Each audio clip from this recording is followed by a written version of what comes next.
fait 5 ans de souffrance.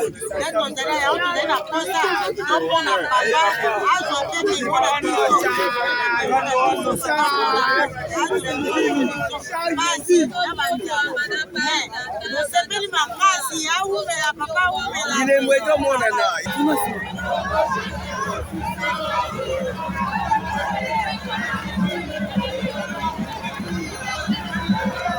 troisième mandat président, changement constitutionnel encore. Nous sommes à Kadam sur un coup fort. Et on a sonné un mot pour le temps, c'est pas la stadia. Voilà quand on a le troisième mandat. Ali Adondolo, Ali Adondolo,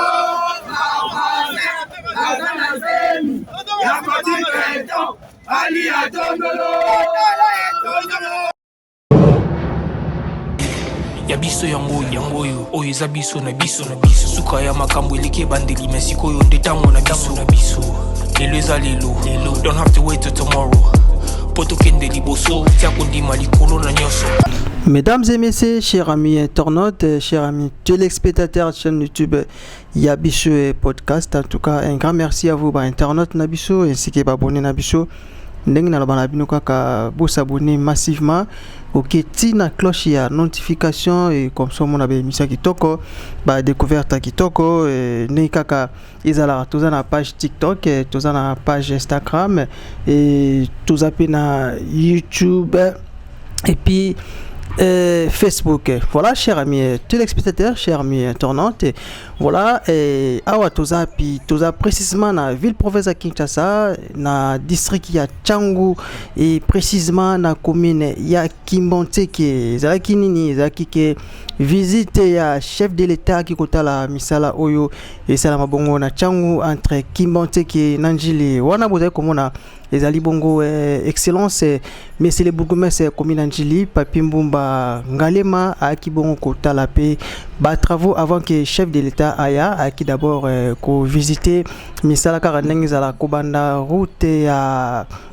Luemba ti na direction maître Koké a esiko wapi toza na quartier Salongo précisément na commune ya Kimanteke. Là vous allez voir Zabongo mosquée donc mosquée oza na Kimanteke awa sikoyo retour eza vers maison communale siko puis chef de l'État a kibongo kosala inauguration à Kati Riban pour que maison communale ya Njili nouveau bâtiment et bandabongo kosala ba activité normale maison communale ya Njili ezomi na quartier 7 donc na quartier 7 siko wapi excellence Papi Mbumba Ngalema akoza ebonga na epi na ba sali oya ye ba bureau ebele ekozala wana donc ndelo bana bino kaka Njili et bénéficier na infrastructure ya mokonzi ya mboka donc en tout cas vous s'abonner massivement et vous partager vous liker na lingi banjilois banjiloise au bazabongo libanda ya mboka à travers cette émission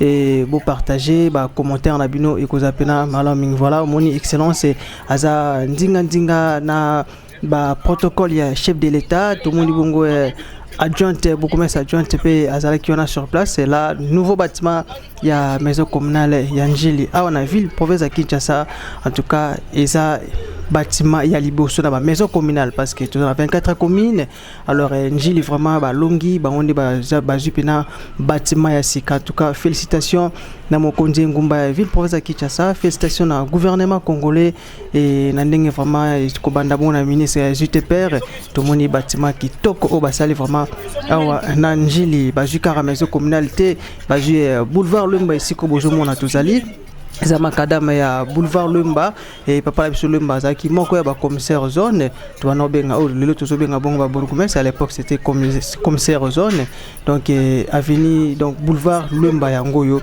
et là bozo mona wana eza bongo ba personne vivante avec handicap et bango bâtiment la bango eza bongo na avenue du marché toujours na quartier 7 référence parquet grande instance Njili bazaki pe na memo na bango oyo bozo mona bili babaki ba kopesa ngo epa ya chef de l'État parce que siko bazo vanda bazana moi difficulté moi kokoso Alors on a mémoire là tu sur Bakumakini, alors dans l'arrivée il y a chef de l'État son excellence monsieur le président de la République Félix Antoine Tshisekedi Tshilombo Fati Béton. Voilà, Yemoko Yemeye autour de Rabongo Fati Junior excellence Papi Mbumba Ngaliema. Donc Bozomo Nabinomoko Azaki vraiment avec un partenaire idéologie Azaki Pena Sengo Azo PSP briefing et pas ya ba oyaye bato bazakanaye Bozomona toujours na adjoint naye maman na biso pa bana ko tambola to kambela ndenge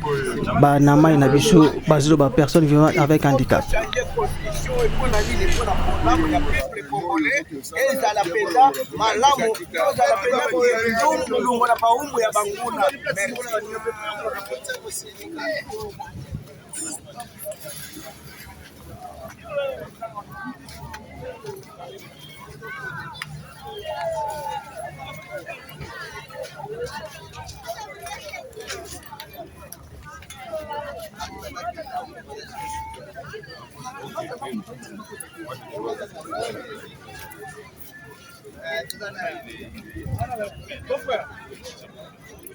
Beau frère.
Commentaire moko en tout cas je devais féliciter un message on a ça qui on a conseil voilà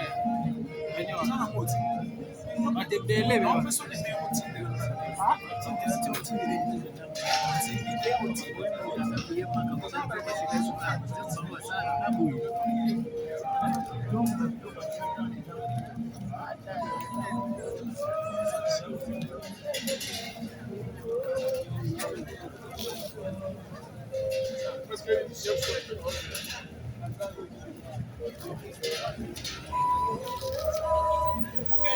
Jacob Bot Constantin, député professeur étudiant les gars comme Moko, Bami Balete, même Moko Kakaye. Voyez le Chili, c'est le maman, là, tu maman, qui qui prend maman,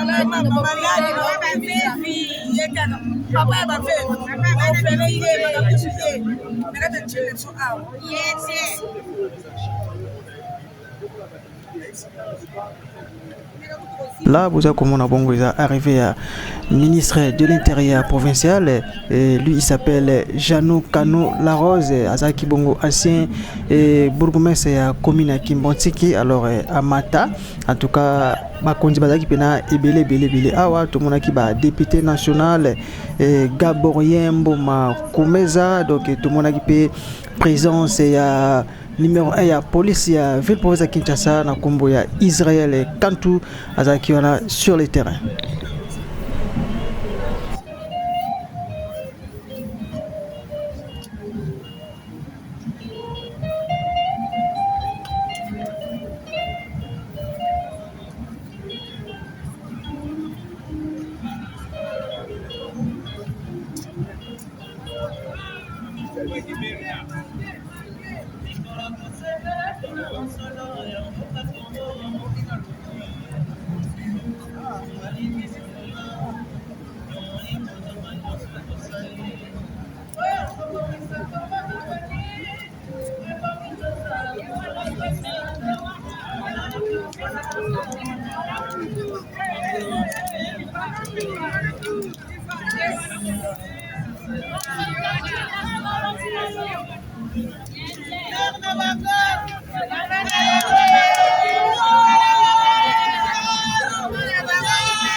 Ya commune na biso ya njili Mbumba l'obide message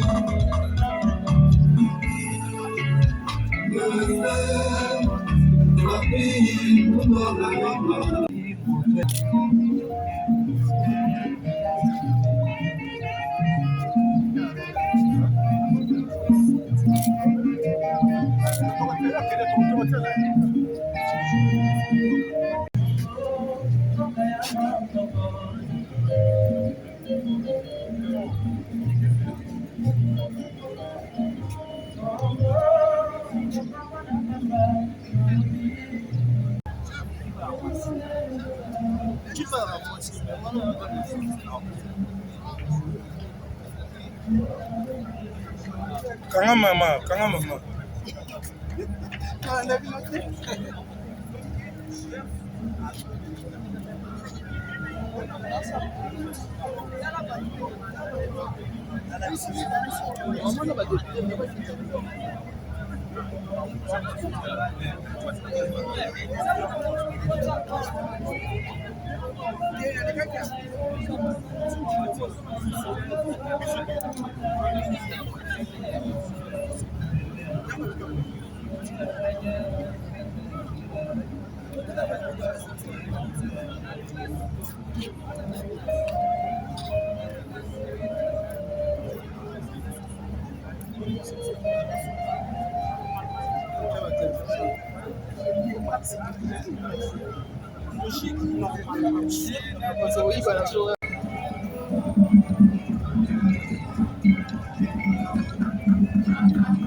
Toto sa ndenge balobaki bolingo bobanda.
Excellences, Monsieur le Président de la République.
他瑶瑶看到就给他再报道发回去。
Sano kawana.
Aigle.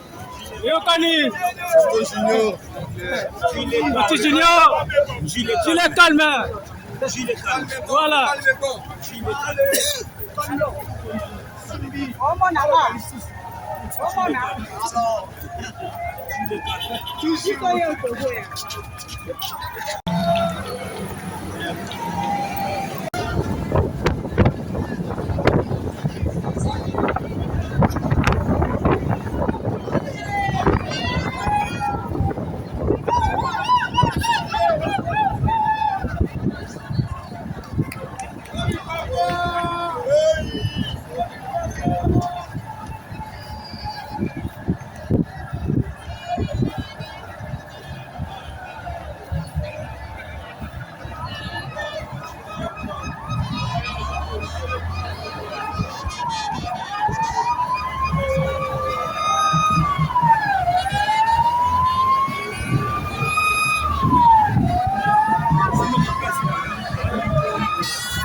Listen up, Ponzi.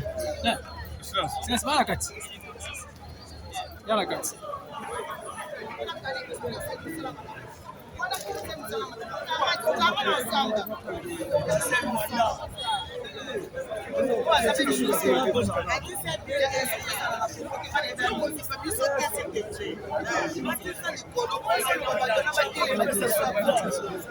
C'est son troisième mandat.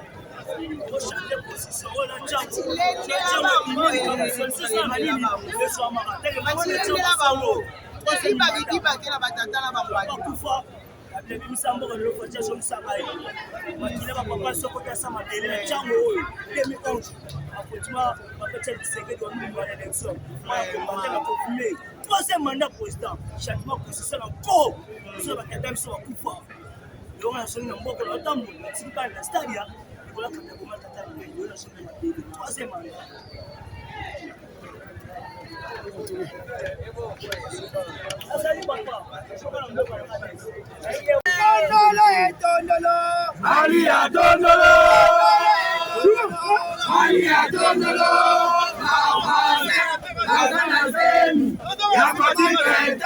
Ali Adondolo,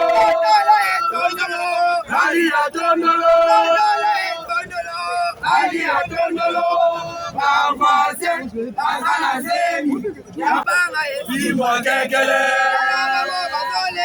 Bimwa Kekele, Bimwa.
Acabou la chance, acabou la chance.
Voilà, en tout cas, tout bêti mingi, c'était na banjilois, topi banjiloise, en tout cas, faut que bêti la pena, ba kondiamboka maboko, et tomoni bisumoko banjiloise, tous a vraiment satisfaite. Côté la bongo, nouveau bâtiment, il y a maison communale Njile Tongo Pena qui toque avec un partenaire idéologie et tomoni stade Omnisport où ils ont bon na quartier 6 toujours na commune. Il y a Njili en tout cas celle pena malamu et tomoni boulevard Luemba Kobanda Luemba na coin station Luemba et qui est la direction il y a maître Koké en tout cas ko tambola vraiment et avec un partenaire idéologie maître Koké direction na qui pena ti na commune Kimbonte qui vers quartier Salon et sukop tondo benga bongo wenze ya ba kwa en tout cas to bebisate ba terrasse na biso ndenge za bongo propre to ba sikapi il y a koboka bongo ba poubelle terrasse ces sika koboka poubelle té ils a vraiment malamité. Voilà chers amis, tous les spectateurs moko abino et molobeli journaliste d'investigation la combo ya Wata King 24 les lions de la presse congolaise. En tout cas na commune déjà na Souka bomoni bino moko arrivé à excellence mais c'est le président de la République Félix Antoine Tshisekedi Tshilombo azaki bona ministre budget du Dufomba azaki bona ministre ya Zuteper Tomona Kiwana et puis présence ya ministre ya transport Jean-Pierre Bemba Gombo bango tuba sista kiwana pona ko tala bongo misala o salami awa nanjili. Voilà, et quant à moi, votre humble serviteur na PCP na ba mbote belina ba oyo ba soutenir ngai lokola les trucs d'enfer ba tout moko bien. Un grand merci à Maman Lourachou Mère Boss, Maman ya Banebele. Un grand merci à mon sponsor privé, mon vieux Charlie Wayingu, ya Maman Coco Matatima 001 Héros d'Alombre. Un grand merci à mon vieux Derlin Bitouvova depuis Hollande, ma grande sœur Clarisse et ma grande sœur Lana, ainsi qu'à mon beau-frère Jérémy. Un grand merci aussi à Desté Mwanda, honorable depuis Belgique, famille Mwanda Malapis Nambota trop, Marcus Gerveil depuis Paris, famille d'Angelo Malapis Nambote. Un grand merci aussi à les amis de Watakin 24 depuis Turquie. Je vous salue de loin, merci pour votre soutien.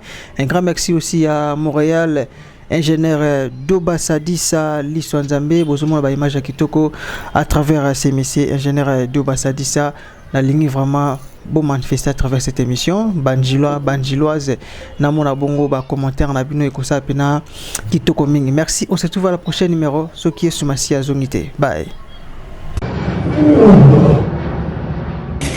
Ya biso yango yo oyo eza biso na biso suka ya makambo eleki bandeli mesiko yo ndetango na biso lelo eza lelo don't have to wait till tomorrow poto kende liboso tia kondima likolo na nyoso po mosika to witi nini te to moni na nyoso to sali mekoli forever grateful I'm counting my blessing my way to a begin cause eleki mingi likolo na seko likaba ute bandeli situ benga mabalongi always give thanks for the life I'm living the coming is like I'm watching a movie. Soki na kanisi bola muna yo elekela kangai osali ya kokamo